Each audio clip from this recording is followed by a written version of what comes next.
Objectivism holds the truth lies in the proper relation between your mind and reality, between consciousness and existence. You have to look out to get the truth, not look in. But you can't just look out and wait for a dogma to strike you, a la mysticism. You have to look out and work, use the correct method. And the method, as I tried to indicate, is observation, concept formation, and logic, rather than just waiting passively for an illumination. And then you will be given guaranteed knowledge. What about emotions, you ask? And we say emotions follow from your convictions. They are fine, and you should enjoy them as much as you can, but they are not means of knowledge. The fact that you feel strongly that 2 and 2 make 6 does not count. All right, now let us go to ethics. This is a lightning-like survey of the philosophy, and if I had to put one word down under ethics, I would put selfishness or egoism.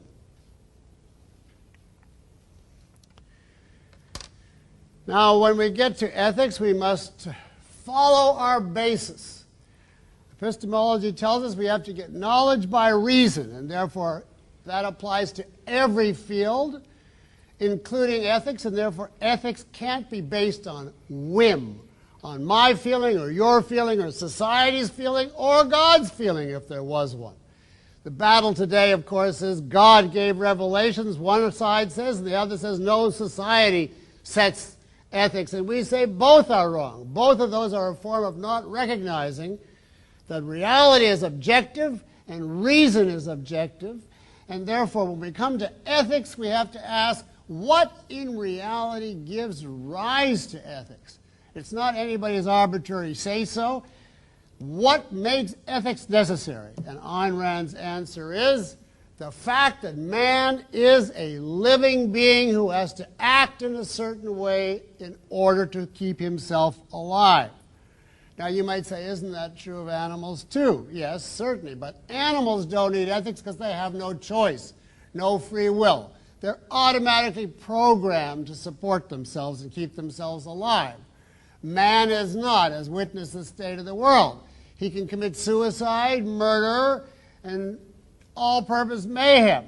So if he is to remain alive, he has got to have man's life as his standard and then figure out all of the means objectively required by the nature of reality in order to achieve this goal. Which leads us to the question, well then, how does man achieve man's life? What is the basic virtue according to objectivism? Virtue means the kind of action in virtue of which you achieve your values. That's the old initial meaning of virtue. It doesn't mean for objectivism chastity and poverty. And the fundamental virtue we hold is rationality. The use of your intelligence, the full use of your mind in thinking and understanding. We hold that man survives by the use of reason. Reason is not at all a side issue for chess players or professors detached from life. It's a vital, practical necessity. It was required to make the earliest tools, to grow the earliest crops. Everything that we have that keeps us alive, medicine, modern technology, you name it, is a product of man's ability to think. And all our disasters and failures through the years is a product of errors which were anti-reason, errors or individuals. Therefore, for objectivism, the primary virtue is rationality. And that leads to a whole further series justified not as ends in themselves, but on the grounds that they are required if you are to achieve man's life. For instance, independence is a crucial virtue. Using your mind to come to conclusions on the basis of your own best judgment, as against being an authoritarian and just mouthing what the authorities around you say. Obviously, that is a corollary or result of rationality, Because if you don't think independently, you're really not thinking. You're just copying what other people say. Similarly, integrity, acting according to what you think, is a crucial virtue. Otherwise, why think it if you're not going to act on it? Productivity, using your mind to create physical wealth, is a crucial value. Otherwise, mankind cannot survive. And there are many other such virtues. Who is to be the beneficiary of all of your behavior? Is it somebody in another dimension? No, there's just one reality. Is it society? No, there are only individuals, and each individual has this same choice, life or not. And which choice confronts you? Your life or not. So you, according to Objectivism, are to be the beneficiary of your actions. That means an ethics of rational self-interest. Each man lives by his own mind and for his own sake, neither sacrificing himself to others nor others to himself. Now we're given the choice.